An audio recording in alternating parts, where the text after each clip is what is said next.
Hello, School of Rock. My name is Ray Nesbit, and if you're watching this, there's a good chance that you have the same desire to learn as I've always had. Over the last 35 years or so, I've been gigging, playing guitar, doing live sound, recording as a session musician, producing artists, and meeting some great people and asking a lot of questions along the way. So, having said that, I think at this point it's time that I share all this knowledge with you. And if you have any questions at all, please leave them in the comments so I can address them in later videos. Thank you so much, and we'll see you. Hello there, my name is Ray Nesbit. Today we're going to be talking about an introduction to looping. Also, we're going to get into a little bit of technical stuff. We're going to keep it, pretty simple for now. I'm going to talk about my concepts for signal flow, which has to do with water. A great example is just imagine water flowing from out of this guitar, out of this jack, into the input of a looper, and then out of the looper into maybe your PA system or your amp. So we're going to get it a little bit more into that. The reason it's important to understand signal flow is if you get in trouble, if something goes wrong, it's easier to trace things when you kind of know how things are moving and flowing. So I'm going to give you a quick little example now. Let's see here. So you'll see below me here this is a 3-channel looper. I'm just going to use the first channel, and it'll pretty much represent what most loopers do, and that is there's a record play button and then a stop button. So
I think you get the idea.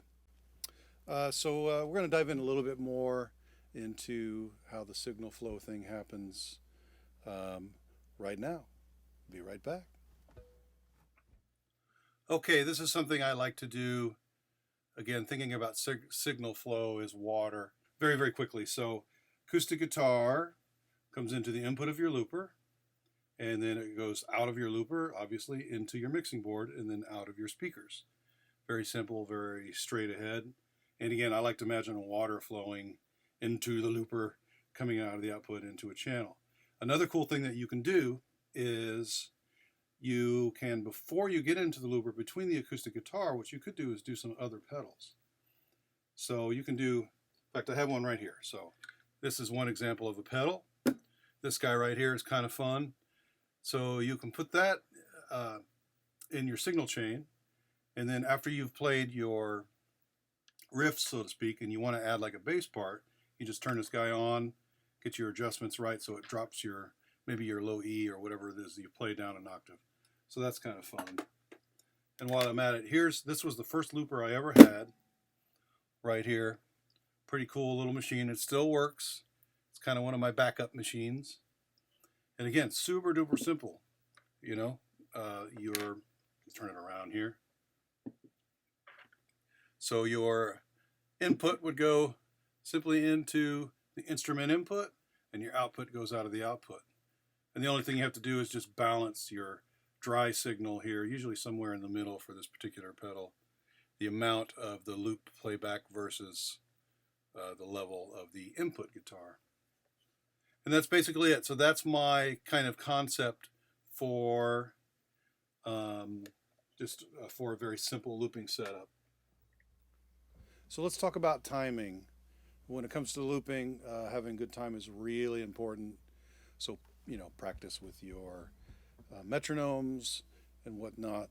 Some loopers have drums built into them, so you can monitor the time while you loop. But it's a good idea to have great timing. I'll give you an example here. So this is if your timing is bad, okay? So in this case, I'll start out kind of slow and then I'll speed it up and you'll see what happens. So.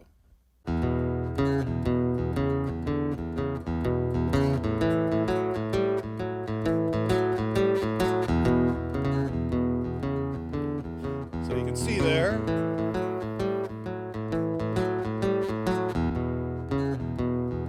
So a little bit of hiccup there. So,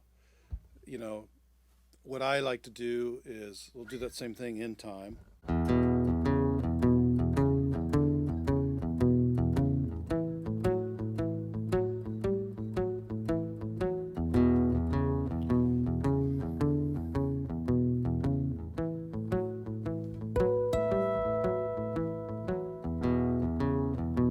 So obviously that was much better. The other thing that's important is to know, when to, I'm going to clear my loop now. So is to know when to, hit it again, because that's super important as well. So, so obviously if you're doing, let's just do that. Let's do something else. We'll do this riff. How's that? Okay, downbeat.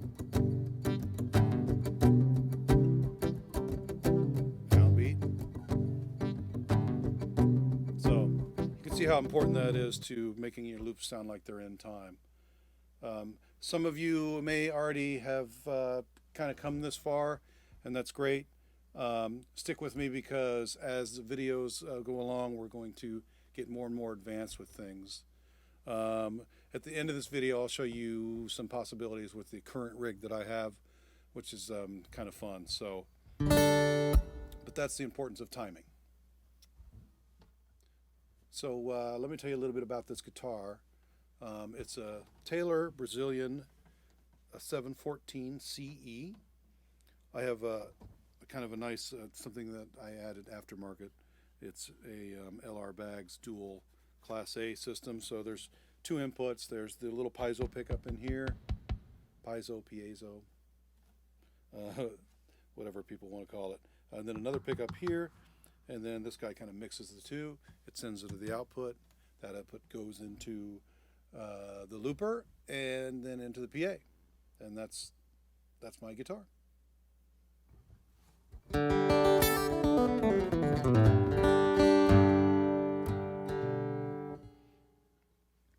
me do a little example of using a pedal in front of the looper. So I'm going to do a little riff here.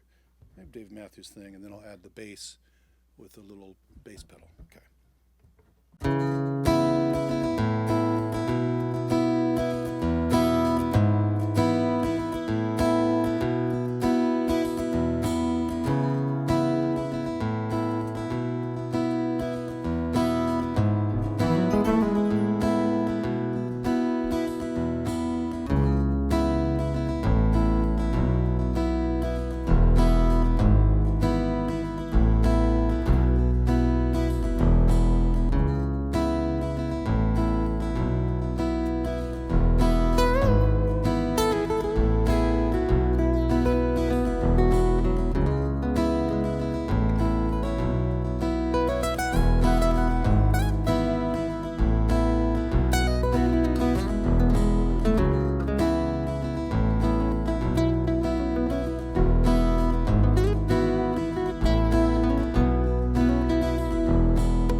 that's kind of fun.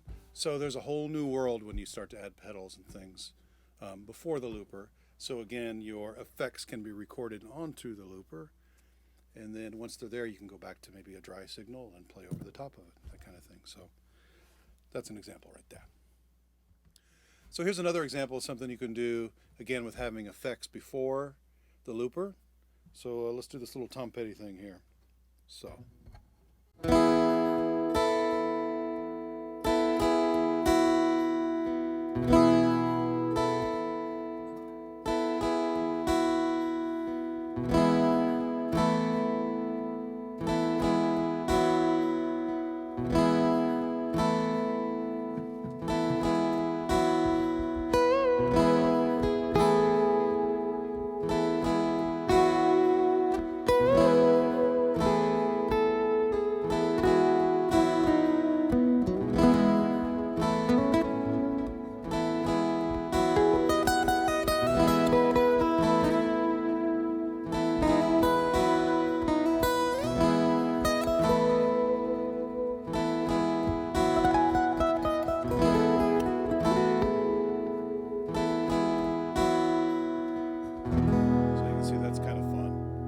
So I just basically have some reverb and some delay and maybe a little modulation.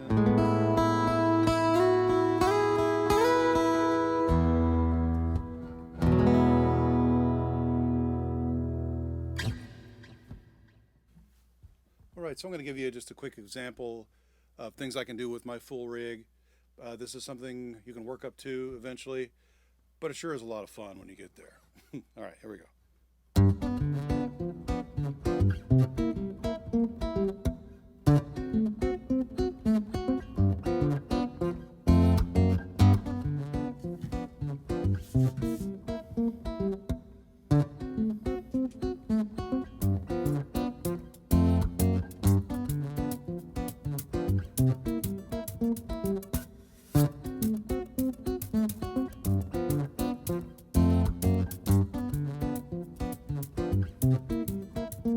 Now for the bass part.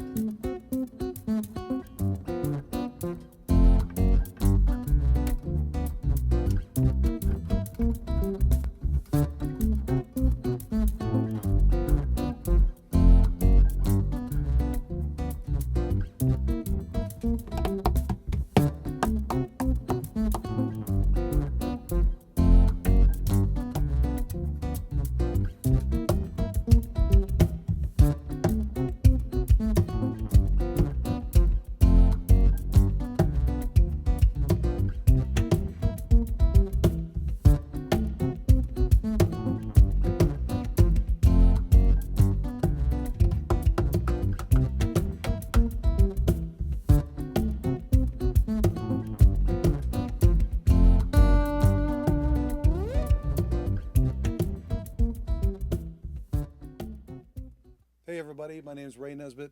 If you have any questions, leave them below and we'll try to get to them next time, all right? Thank you so much, and we'll see you then.